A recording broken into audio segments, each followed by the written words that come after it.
Grabe, napakaganda naman talaga, di ba guys? Aesthetically, very pleasing itong sapatos na to. Mismatch colorway, pero alam niyo ba na ito yung sapatos ni Robert Bolick? Ganda, no? Meron pa isang colorway na black and violet. Isa ring panalo yun, guys. Pero syempre, ito yung napili ko.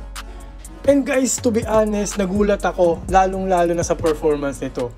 Kasi yung traction nito, guys, napakakapit po talaga. In-outdoor ko to, kaya may mga, ayan, may mga bato-bato. No? Outdoor basketball court ko nilaro. And hindi siya masyadong nagasgas. Oh, liga po hindi po practice game. Pinangliga ko po to, no? And hindi lang yun guys, very supportive. Ang laki naman kasi, ang laki naman ng TPU plate na yan, no? Nakita nyo guys. So yung lateral containment, top notch talaga. Top tier yung lateral containment. Hindi lang traction yung top tier nito And ito sa ilalim makikita nyo, no? May arc support na siya. Ayan, no? May arc support. And sa mga flat-footed, magiging masaya talaga dito. May torsion plate din guys, iwas tapilok.